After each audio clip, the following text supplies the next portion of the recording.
Bismillahirrahmanirrahim. Assalamualaikum warahmatullahi wabarakatuh. Perkenalkan, nama saya Jaal Gitar, NIM 1218 040015. Di sini saya akan membahas tentang badan yudikatif di Indonesia.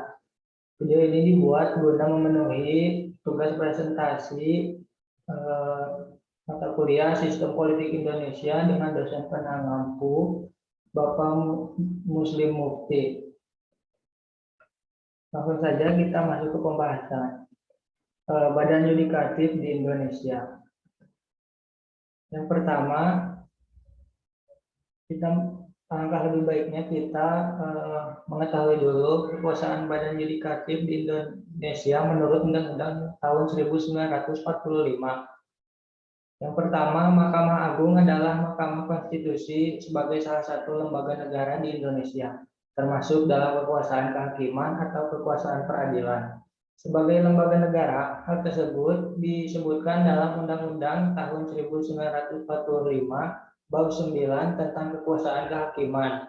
Dalam pasal 24 ayat 2 tersebut mengatakan bahwa dilakukan oleh sebuah Mahkamah Agung dan badan peradilan yang berada di bawahnya dalam lingkungan peradilan umum, lingkungan peradilan agama, lingkungan peradilan militer, lingkungan peradilan tata usaha negara, dan oleh sebuah mahkamah konstitusi.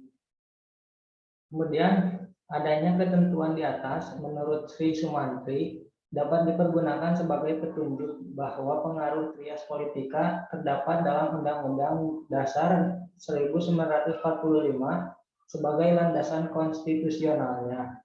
Berkaitan dengan independensi atau kemandirian badan yudikatif, sebenarnya masalah tersebut telah diatur secara konstitusional dalam Undang-Undang Dasar 1945 sebelum amandemen maupun setelah amandemen. Hal ini dapat dijumpai dalam penjelasan Undang-Undang Dasar 1945 yang berbunyi kekuasaan kehakiman adalah kekuasaan yang merdeka. Artinya, terlepas dari pengaruh kekuasaan pemerintah.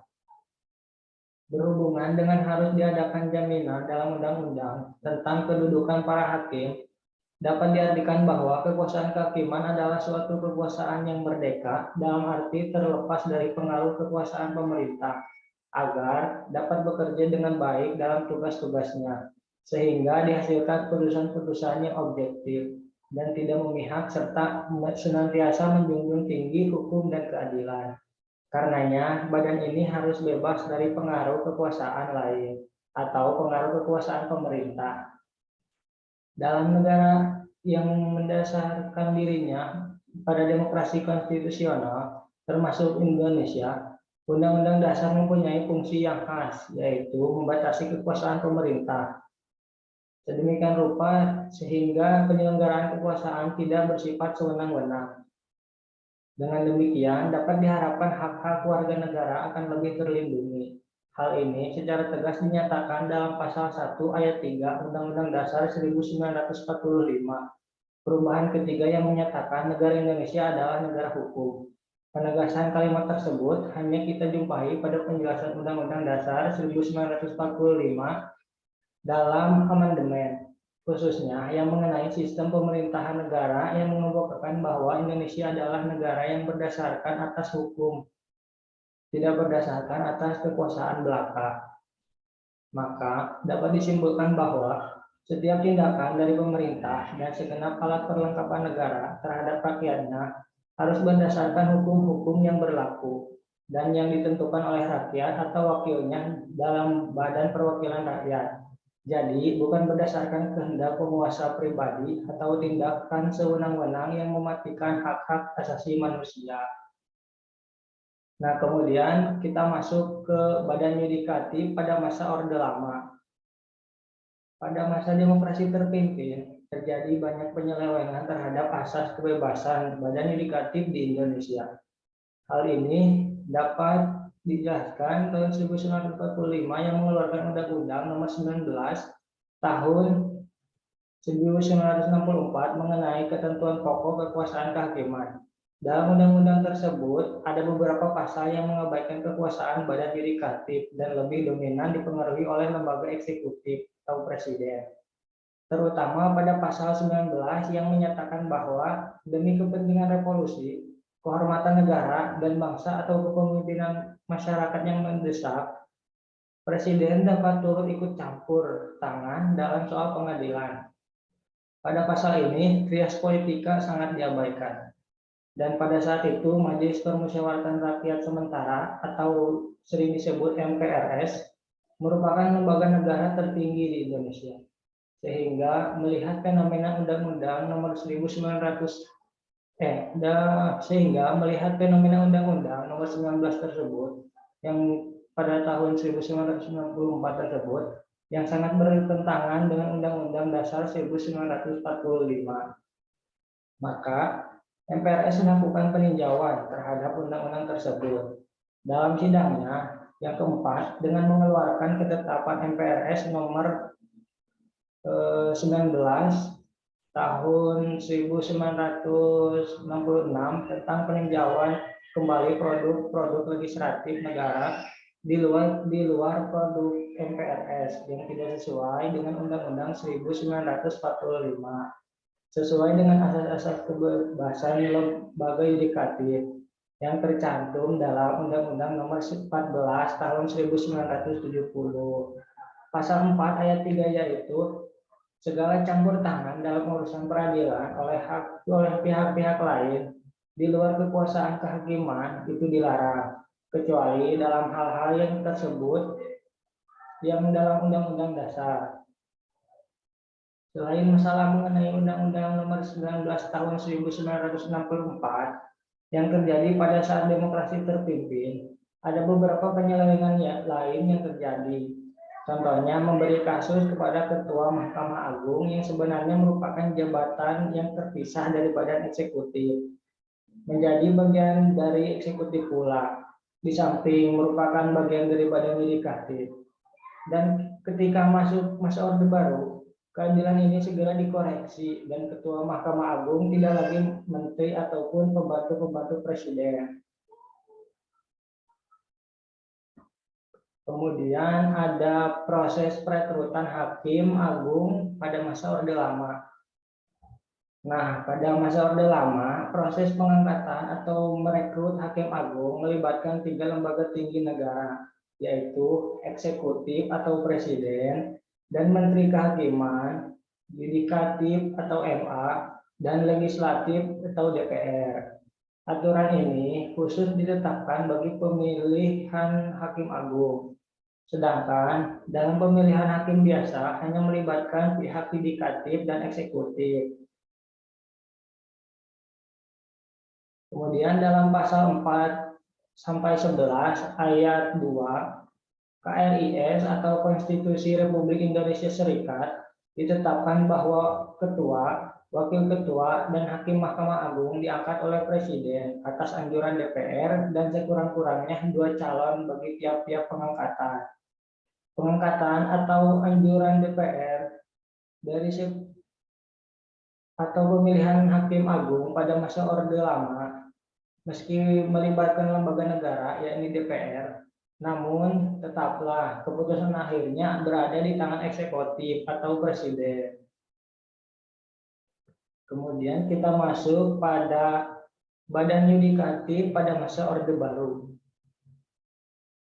Asas judicial review merupakan asas proses pengujian peraturan perundang-undangan yang lebih rendah terhadap peraturan undang-undang yang lebih tinggi yang dilakukan oleh lembaga peradilan.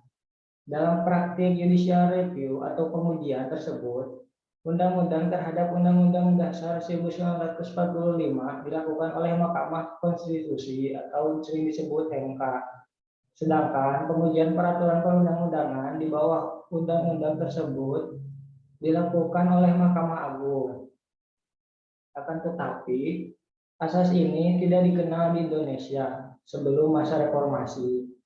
Karena Undang-Undang tahun 1945 membungkam mengenai hal ini.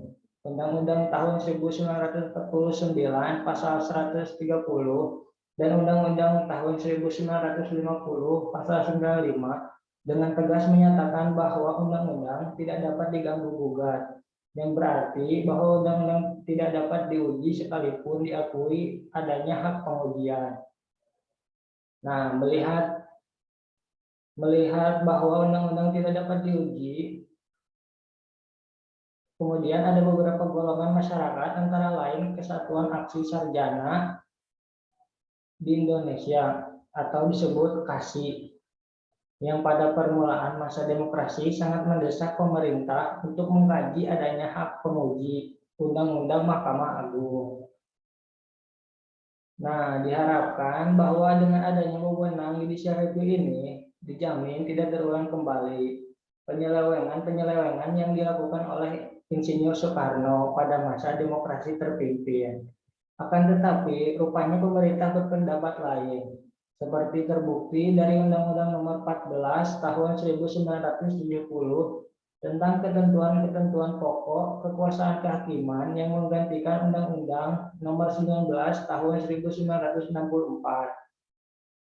Melihat pasal 26 Undang-Undang Nomor 14 Tahun 1970 yang mengatur hak Mahkamah Agung untuk menguji dan menyatakan tidak sah semua peraturan perundang-undangan dari tingkat yang lebih rendah dari undang-undang, maka dapat ditarik kesimpulan bahwa pedoman kita dalam hal ini adalah sesuai dengan pasal 130 Undang-Undang tidak dapat diganggu-gugat.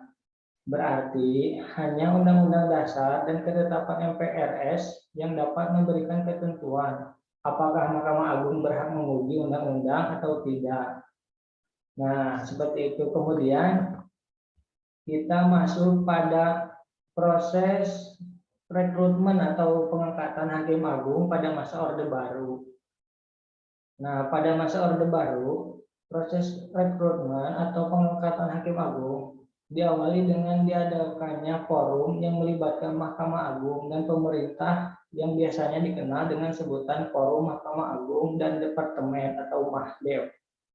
Nah, MAHDEP ini merupakan forum yang digunakan sebagai ajang konsultasi antara Mahkamah Agung dan Departemen. Dalam membicarakan sebagai ajang konsultasi antara Mahkamah Agung dan Departemen, daftar kandidat Hakim Agung yang akan diajukan ke Mahkamah Agung dan pemerintah ke Dewan Perwakilan Rakyat. Biasanya, Mahkamah Agung berinisiatif memberikan nama-nama calon Hakim Agung ke Departemen terlebih dahulu. Kemudian, Ketua Mahkamah Agung biasanya melakukan konsultasi dengan pimpinan Mahkamah Agung sebelumnya. Nah, sebelum mengajukan proposal nama ke Departemen. Selanjutnya, nama-nama calon dipresentasikan dalam MAHDEP. Pada saat presentasi, biasanya Departemen mengusulkan beberapa perubahan. Misalnya, dengan memasukkan nama-nama dari militer ataupun kejaksaan. Setelah usulan nama-nama kandidat Mahkamah Agung dibahas, kemudian nama-nama tersebut diserahkan ke Dewan Perwakilan Rakyat, yang kemudian diangkat sebagai Hakim Agung oleh Presiden. Proses rekrutmen atau pengangkatan Hakim Agung selama Orde Baru menunjukkan adanya sejumlah kelemahan, terutama pada aspek mekanisme pemilihan serta pemenuhan kriteria. Kelemahan-kelemahan tersebut meliputi 4 hal, yaitu sebagai berikut. Yang pertama, Hakim Agung yang berhasil dipilih pada umumnya didasarkan pada kualitas yang tidak jelas. Yang kemudian yang kedua, adanya indikasi praktek dropping nama dengan cara Hakim Agung biasanya akan memberikan usulan nama kepada Ketua Mahkamah Agung dengan harapan Ketua Mahkamah Agung akan memberikan perhatian kepada kandidat dan memasukkannya dalam daftar. Kemudian yang ketiga, adanya indikasi jaringan, pertemanan, hubungan keluarga, dan sebagainya, yang mengakibatkan pemilihan dilakukan tidak secara objektif. Beberapa hakim yang ada memiliki hubungan satu sama lain, misalnya memiliki latar belakang sosial atau keluarga yang sama. Hubungan seperti ini seringkali memengaruhi proses penentuan daftar nama yang disusun oleh Ketua Mahkamah Agung. Nah, kemudian yang keempat, adanya indikasi praktek suap dengan cara memberikan hadiah atau membayar sejumlah uang yang dilakukan oleh seseorang yang ingin mencalonkan dirinya. Nah, seperti itu. Kemudian kita masuk kepada badan yudikatif pada masa era reformasi. Ketika memasuki era reformasi, kekuasaan kehakiman di Indonesia mulai melakukan banyak perubahan. Salah satunya adalah amandemen ketiga Undang-Undang Dasar tahun 1945 mengenai bab kekuasaan kehakiman, yaitu bab 9, yang memuat beberapa perubahan, yaitu pasal 24A, 24B, dan 24C. Yang dalam amandemen itu menyebutkan bahwa penyelenggaraan kekuasaan kehakiman terdiri atas Mahkamah Agung dan Mahkamah Konstitusi. Sesuai pasal 24A Undang-Undang Dasar 1945, Mahkamah Agung memiliki kewenangan mengadili kasus hukum tingkat kasasi atau pembatalan atau pernyataan. Nah, menguji peraturan undang-undang di bawah undang-undang terhadap undang-undang. Sedangkan Mahkamah Konstitusi berwenang untuk menguji undang-undang terhadap Undang-Undang Dasar 1945. Kemudian perubahan kekuasaan kehakiman setelah dilakukan amandemen konstitusi juga telah menyebabkan terjadinya perubahan yang cukup besar. Pelaksanaan dan ketentuan yang tercantum dalam kekuasaan kehakiman seperti yang termuat dalam Undang-Undang Dasar tahun 1945 hasil amandemen dituangkan dalam Undang-Undang Nomor 22 Tahun 2004 tentang Komisi Yudisial. Undang-Undang Nomor 24 Tahun 2003 mengenai Mahkamah Konstitusi dan Undang-Undang Nomor 5 Tahun 2004 mengenai Mahkamah Agung. Nah, seperti itu. Kemudian kesimpulannya. Kesimpulannya adalah perkembangan badan yudikatif di Indonesia sangat bervariasi dari mulai masa ke masa. Pada masa Orde Lama, terjadi banyak penyelewengan yang dilakukan oleh Insinyur Soekarno yang mengakibatkan trias politika dan mayoritas kewenangan yudikatif dipengaruhi oleh badan eksekutif. Kemudian memasuki Orde Baru, badan yudikatif dikoreksi dengan dikeluarkannya asas judicial review. Akan tetapi, pada prakteknya asas itu hanya menjadi teori dan tidak dipraktekkan pada sistem kerjanya, serta adanya praktek nepotisme dalam perekrutan hakim agung.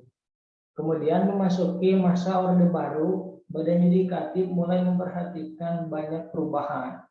Salah satu perubahan tersebut adalah amandemen ketiga Undang-Undang Dasar 1945 mengenai bab kekuasaan kehakiman, yaitu bab 9 yang memuat beberapa perubahan, yaitu pada pasal 24A, 24B, dan 24C.